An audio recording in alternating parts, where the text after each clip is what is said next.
Jangan lupa subscribe YouTube channel Metro TV News dan jangan lupa nyalakan notifikasinya.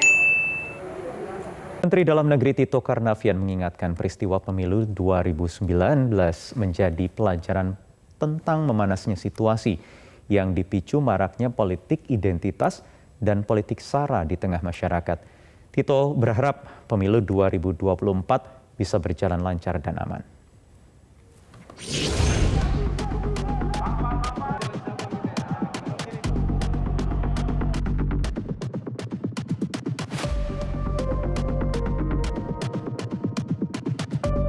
Pemerintah kini tengah merampungkan peraturan KPU dan menyusun tahapan pemilu 2024 usai komisioner KPU baru dilantik 12 April lalu. 2 tahun menuju pemilu menjadi waktu bagi penyelenggara yakni KPU, DPR, dan pemerintah untuk tidak mengulangi ekses pemilu 2019 yang menimbulkan polarisasi politik identitas dan politik sara yang pada saat itu membelah masyarakat dalam 2 kelompok besar. Menteri Dalam Negeri Tito Karnavian dalam rapat dengar pendapat di Komisi 2 DPR RI mengatakan, pemilu 2019 lalu dapat menjadi pelajaran saat waktu kampanye 7 bulan menimbulkan politik identitas yang berimbas pada potensi konflik di masyarakat. Tito berharap KPU benar-benar cermat dalam menyusun tahapan pemilu, terutama masa kampanye yang dinilai rawan konflik. Nah, aman ini dalam arti aman buat rakyat. Kemudian rakyat kita belajar di tahun 2019, masa kampanye yang hampir 7 bulan, kita melihat bagaimana ada politik identitas, politik sara yang keluar, itu rawan. Pengamat politik UIN Syarif Hidayatullah Adi Prayitno mengatakan, tak ingin peristiwa kekerasan akibat politisasi identitas residu pemilu 2019 dalam kasus penganiayaan Ade Armando kembali terjadi. Adi pun meminta KPU dan Bawaslu untuk tegas dalam menegakkan larangan isu sara, termasuk tegas terhadap elit politik.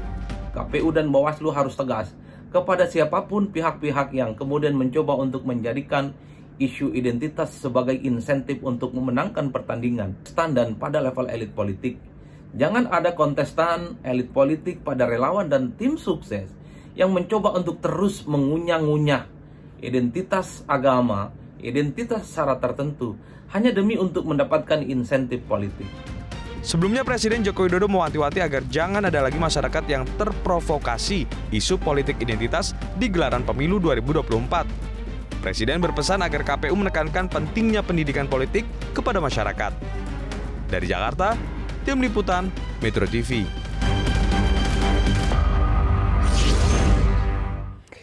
Ya, setelah terjadi di pemilu sebelumnya, betulkah politik identitas, politik sara masih mengancam dan bisa memecah belah masyarakat yang akan memasuki tahun politik menuju kontestasi pemilu 2024? Bagaimana menghadirkan pemilu 2024 damai dalam kedewasaan berpolitik? Kami akan bahas hal ini bersama 2 orang narasumber. Yang pertama ada Direktur Eksekutif Indikator Politik Indonesia, Burhanuddin Muhtadi, dan juga Direktur Jaringan Moderat Indonesia, Islah Bahrawi. Selamat malam Mas Islah, Mas Burhan. Selamat malam Bapak-Bapak. Selamat malam Mas Wahyu. Baik, saya ingin ke Mas Burhan terlebih dahulu. Mas Burhan, tentu kita tidak ingin pengalaman buruk yang terjadi di pemilu sebelumnya terjadi, tetapi kok rasa-rasanya tanda-tanda itu akan hadir lagi 2 tahun jelang pemilu sudah mulai terasa. Sampai Presiden bahkan dalam 1 minggu 2 kali mengeluarkan pernyataan yang sama. Hari Minggu kemarin di Bogor, kemudian kemarin di hari Selasa ketika habis melantik anggota KPU yang baru untuk mengingatkan dijaga momentum tahun politik ini dari perilaku politik identitas dan politik sara tadi. Bagaimana sebenarnya kondisinya Mas Burhan? Memang kalau kita lihat politik identitas sejak 2012 sampai sekarang itu tidak ada tren menurun. Meskipun Pak Prabowo dan Gerindra sudah masuk ke dalam pemerintahan. Jadi ada beberapa sebab. Sebab yang pertama adalah dari sisi institusi politik. Jadi desain kepemiluan kita, terutama dalam Pilpres, itu masih mensyaratkan ambang batas pencalonan presiden yang terlalu tinggi. Jadi kita seharusnya harus menurunkan barrier to entry supaya tidak muncul 2 calon yang akan memunculkan atau memicu munculnya politik identitas. kalau dua calon itu akan mudah memobilisasi politik identitas karena hanya ada Karena dua tidak pasangan. terdistribute begitu ya Mas ya ke banyak calon begitu. Betul, kalau lebih dari dua itu ada kanalisasinya. Cuma masalahnya kan kalaupun toh ada lebih dari dua pasangan, tetapi dalam sistem pemilu kita, terutama di Pilpres, itu ada sistem dua putaran. Jadi kalau misalnya di putaran pertama tidak mendapatkan 50% plus 1, maka maju di putaran kedua. Dan kemungkinan kalaupun toh lebih dari dua paslon di putaran pertama dan gagal menang satu putaran, di putaran kedua kemungkinan akan terulang potensi politik identitas. Itu satu ya dari sisi desain kepemiluan kita yang memudahkan munculnya praktek politik identitas dan polarisasi. Yang kedua itu terkait dengan media baru, namanya media sosial. Jadi studi banyak menunjukkan media sosial telah berkontribusi secara negatif maraknya politik identitas dan polarisasi. Jadi ini memang kita tidak bisa membandingkan misalnya pemilu presiden 2014, 2019 dengan pemilu presiden 2004-2009. Karena tahun 2004 dan 2009 pada saat itu media sosial belum semarak sekarang. Jadi memang kita potensi gesekannya di 2024 lebih besar dong Mas. Betul. Jadi kita menghadapi media sosial sebagai new normal dalam politik elektoral kita. Dan karenanya kita harus cari cara lain untuk meminimalisir efek negatif media sosial. Apa caranya Mas Burhan kalau menurut Anda? Pertama, lebih mudah kalau dari sisi marketing politik, dari sisi pendekatan institusi politik itu elit politiknya.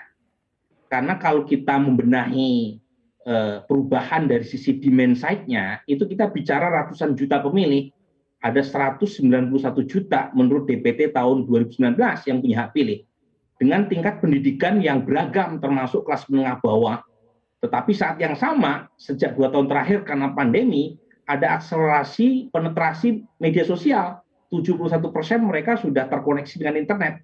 Dengan pandangan yang beragam tadi. Jadi mau tidak mau elitnya yang harus diingatkan. Nah, supaya mereka mau mengikuti, ketegasan penting oleh para penyelenggara pemilu. Jadi kalau misalnya ada elit politik, tim sesnya bermain api dengan politik identitas dan polarisasi, menurut saya buka kemungkinan disinsentif atau hukuman atau punishment semaksimal mungkin sehingga mereka tidak menggunakan isu politik identitas karena ini sangat membahayakan kelangsungan Indonesia. Iya. Saya ingin bergeser ke Mas Islah. Mas Islah tentu ada tanggung jawab dari para elit. Tetapi siapa sebenarnya yang merawat, yang memelihara narasi-narasi yang sebenarnya sudah selesai di 2019 lalu, 2-3 tahun yang lalu, tapi ternyata sekarang masih ada, bibit-bibitnya masih ada dan begitu mudah dipantik. Ya, kalau saya terus terang begini, ketika politik itu berkenalan dengan agama dan menunggangi agama, maka semua kebencian dan dendamnya itu menjadi awet. Dan ini memang harus artinya punya rasa tanggung jawab dari semua politisi yang akan bertarung di 2024. Jangan sampai residu-residu politisasi agama yang dibangun sejak 2014 di Pilkada DKI 2017 dan pemilu 2019 ini kemudian menjadi ekstraksi di kepala setiap manusia di Indonesia yang kemudian tetap merawat kebencian-kebencian itu. Kalau saya melihat ya, kejadian yang menimpa Ade Armando ini adalah bagian dari residu-residu yang terjadi dalam politisasi agama dalam 2 pemilu terakhir dan 1 pilkada 2017 di DKI. Ini semua harus bertanggung jawab. Artinya pertanggungjawaban itu adalah kejadian serupa, penggunaan agama sebagai tunggangan-tunggangan politik, narasi-narasi politik ini memang harus dijauhi. Kalau tidak, titik kulminasinya akan terjadi di 2024. Dan ini sangat bahaya sekali. Ini sekedar ditunggangi, ada yang menunggangi, atau memang mendesain skenarionya semuanya? Ya, saya kira tidak ada bedanya semua ya. Karena memang paling mudah, paling murah, dan paling instan untuk bisa meraih elektoral sebanyak-banyaknya itu kan menggunakan agama. Dan masyarakat kita belum siap untuk bisa memilah mana beragama secara positif, dan mereka mudah tertipu oleh narasi-narasi politik yang menunggangi agama tadi. Dan ini terjadi di sekitar kita. Kalau kita melihat, ya saya kembali ke kasus Bang Ade Armando kemarin, ini kan ada hikmahnya buat kita bahwa ini adalah early warning. Bagaimana penggunaan politik identitas itu membeku di dalam kepala setiap manusia di dalam masa bulan Ramadan. Dia mengeroyok seorang yang sedang berpuasa misalnya, dan meneriakkan takbir untuk menginjak-injak Ade Armando, ini kan betul-betul menjadi satu ideologis gitu. Dan berbasis politik. Karena yang mengeroyok mereka adalah orang-orang yang meminta Pak Jokowi turun.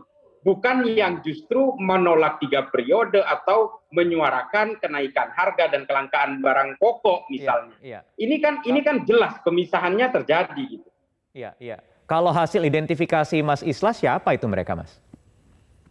Ya kalau dilihat dari pelakunya kan memang irisan-irisan lama yang selama ini menjadi mesin politik identitas. Seperti FPI misalnya. Termasuk juga salah satunya yang saya baca di media adalah salah satu anggota Brigade 08 yang dulu menjadi mesin politiknya Pak Prabowo. Ini kita tidak bisa menutup mata itu. Inilah residu-residu politisasi agama itu. Dan kebencian itu terjadi ketika kerumunan besar itu sedang berlangsung ya. Dan di situ dia melihat bahwa ada salah satu musuh tokoh antagonis yang menurut mereka adalah musuh politiknya. Dan ini ditumpahkan ke mereka. Jadi ada afiliasi langsung ke partai politik dong, begitu Mas Islah? Ya, saya tidak mengatakan bahwa ini terafiliasi dengan partai politik, tapi ini adalah residu dari berbagai kebencian yang dibangun berdasarkan politik identitas itu. Ini kan dalam waktu yang panjang, hampir 10 tahun terbangun oleh suasana itu, dan masyarakat masih belum bisa move on dari berbagai ampas-ampas pilpres itu. Inilah, kalau politik menunggangi agama, kebenciannya menjadi awet. Padahal Pak Prabowo dan Sandiaga Uno sudah bergabung dengan pemerintahan. Nah ini dia. Ya, Mas Burhan, padahal elitnya udah move on. Atau nggak tahu sebenarnya move on beneran atau tidak. Bagaimana sebenarnya, tetapi yang di grassroots-nya ini yang tidak bisa dikendalikan, tidak bisa move on. Ya, karena kita menghadapi situasi polarisasi yang parah. Jadi polarisasi itu cirinya ada 3. Yang pertama, ketika setiap pihak yang bertikai di masyarakat menganggap lawannya sebagai illegitimate outsider, sebagai existential threat, sebagai musuh yang harus dihancurkan. Nah ini sudah terjadi. Kalau kita lihat pertarungan di media sosial antara kadrun versus cebong, ini istilah yang dilanggengkan untuk merawat polarisasi tadi, itu kan seolah-olah baik pihak sana atau pihak yang seberangnya itu dianggap tidak punya hak hidup. Jadi minna wa minhumnya tegas. Yang kedua adalah pada situasi polarisasi yang parah, ini para ilmuwan mengatakan, petahana itu menganggap oposisi tidak punya hak hidup untuk melakukan kritik. Jadi dan ada pembenaran tindakan-tindakan iliberal buat memberangus mereka yang berbeda. Dan terakhir adalah pada tingkat massa terjadi affective polarization. Orang mulai enggan untuk hidup berdampingan dengan kelompok yang berbeda pilihan politik. Tiga-tiganya ini sudah terjadi di masyarakat. Iya, Mas Burhan, perlu tidak ada statement politik dari para elit yang dulu terlibat soal polarisasi politik identitas ini? Perlu tentu saja, tetapi saya tidak yakin bisa mengurangi tensi polarisasi tersebut. Ya. Mengapa? Karena ini akarnya panjang, bukan semata-mata Pilpres 2014 atau 2019. Ini akarnya dari pembelahan politik lama kita antara kelompok nasionalis versus kelompok agama yang kemudian menemukan pembenaran dan sekaligus momentumnya di saat pemilu presiden. Jadi memang statement elit tadi membantu, tetapi saya tidak yakin. Sulit ya, makanya tidak yakin dalam ya. satu tulisan saya mengatakan kita harus mulai menerima polarisasi sebagai new normal. Dan caranya kita minimalisir supaya tidak punya dampak negatif. Baik Mas Burhan. Terakhir Mas Islah, kalau tadi Anda mengatakan ini early warning begitu ya. Apa kira-kira? Apalagi kalau tadi Mas Burhan juga tidak yakin akan ada statement yang mungkin menarik apa yang sudah pernah dipraktekkan di masa lalu itu. Ya, ini persoalan pragmatisme politik memang ya. Sebenarnya 2 tahun ke depan ini kita masih punya waktu untuk meluruskan pemikiran masyarakat dengan statement-statement dari berbagai stakeholder yang selama ini seharusnya ikut bertanggung jawab terhadap penggunaan politisasi agama. Padahal penggunaan politisasi agama dari sejak 2014, penggunaan politik identitas itu kan sebenarnya gagal ya. Tapi akan selalu dicoba terus karena ini memang cara yang paling murah dan instan. Dan ini menjadi sangat bahaya kalau tidak ada dari pihak politisi atau stakeholder, termasuk juga partai politik berusaha untuk meluruskan ini semua. Ini kan masalahnya sudah menjadi ideologis sekali di dalam kepala masyarakat kita. Dia mengidentikan bahwa you are either with them or you are either with us gitu. Ini kan bahaya sekali kalau politik sudah mengalami disparitas dan kemudian terhubung dengan persoalan-persoalan agama. Ini sangat nantinya akan brutal sekali.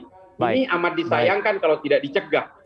Mudah-mudahan tidak terjadi, kita nantikan walaupun sulit juga tadi kalau menurut Mas Burhanuddin tadi, kita tetap harapkan ada statement dari para elit dan tentu secara kelembagaan institusi partai politik. Terima kasih sudah bergabung bersama kami, selamat malam.